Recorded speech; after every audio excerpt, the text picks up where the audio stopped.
उमा संहिता।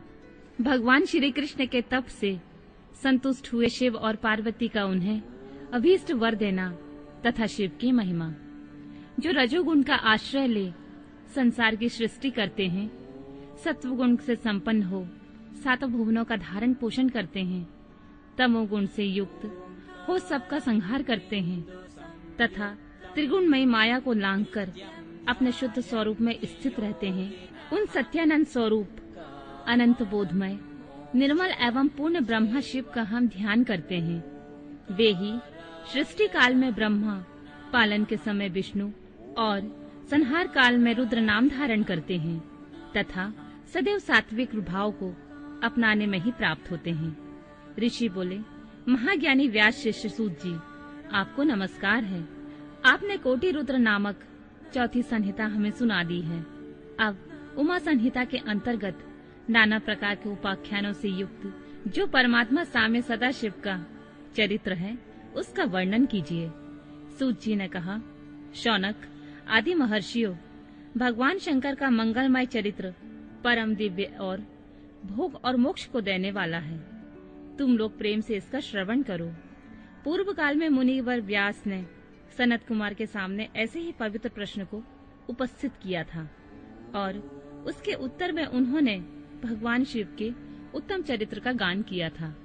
उस समय पुत्र की प्राप्ति के निमित्त श्री कृष्ण के हिमवान पर्वत पर जाकर महर्षि उपमन्यु से मिलने, उनकी बताई हुई पद्धति के अनुसार भगवान शिव की प्रसन्नता के लिए तप करने, उनसे तप से प्रसन्न होकर पार्वती, कार्तिकेय तथा गणेश सहित शिव के प्रकट होने तथा श्री कृष्ण के द्वारा उनकी स्तुति पूर्वक वरदान मांगने की कथा सुनाकर सनत कुमार जी ने कहा।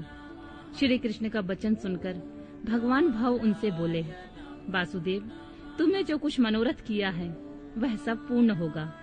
इतना कहकर त्रिशूलधारी भगवान शिव फिर बोले, यादवेंद्र, तुम्हें साम्य नाम से प्रसिद्ध एक महापराक्रमी बलवान पुत्र प्राप्त होगा। एक समय मुनियों ने भयानक संवर्तक प्रलयंकर सूर्य को शाप दिया था कि तुम मनुष्य योनि में उत्पन्न होगे, अतः वे संवर्तक सूर्य ही तुम्हारे पुत्र होंगे। इसके सिवा जो जो वस्तु तुम्हें अभीष्ट है वह सब तुम प्राप्त करो।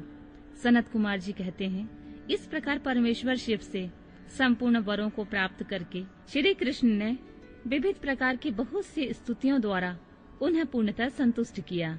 तदनंतर भक्त वत्सला गिरिराज कुमारी शिवा ने प्रसन्न हो उन तपस्वी शिव भक्त महात्मा वासुदेव से कहा। पार्वती बोली, परम बुद्धिमान वासुदेव नंदन श्री कृष्ण, मैं तुमसे बहुत संतुष्ट हूँ। अनग, तुम मुझसे भी मनोवांछित वरों को ग्रहण करो जो भूतल पर दुर्लभ है।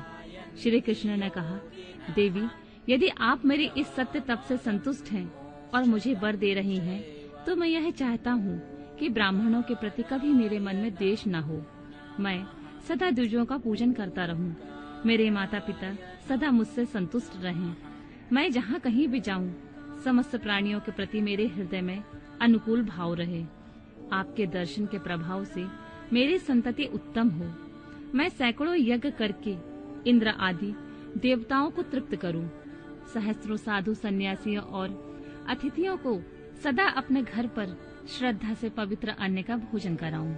भाई बंधुओं के साथ मिलकर मेरा प्रेम बना रहे तथा मैं सदा संतुष्ट रहूं। सनत कुमार जी कहते हैं, श्री कृष्ण का वह वचन सुनकर संपूर्ण अभीष्टों को देने वाली सनातनी देवी पार्वती विस्मित हो गई। उनसे बोली, वासुदेव, ऐसा ही होगा, तुम्हारा कल्याण हो। इस प्रकार श्री कृष्ण पर उत्तम कृपा करके उन्हें उन वरों को देकर पार्वती देवी तथा परमेश्वर शिव दोनों वहीं अंतर्ध्यान हो गए। तदनंतर केशी हंतक श्री कृष्ण ने मुनिवर उपमन्यु को प्रणाम करके उनसे वर प्राप्ति का सारा समाचार बताया। तब उन मुनि ने कहा, जनार्दन, संसार में भगवान शिव के सिवा दूसरा कौन महादानी ईश्वर है तथा क्रोध के समय दूसरा कौन अत्यंत दुस्सह हो उठता है। महायशस्वी गोविंद दान, तप, शौर्य तथा स्थिरता में शिव से बढ़कर कौन है। अतः तुम शंभु के दिव्य ऐश्वर्य का सदा श्रवण करते रहो। तदनंतर उपमन्यु के द्वारा शिव की महिमा सुनने के बाद उन महेश्वरों को नमस्कार करके वासुदेव नंदन केशव मन ही मन शंभु का स्मरण करते हुए द्वारकापुरी को चले गए।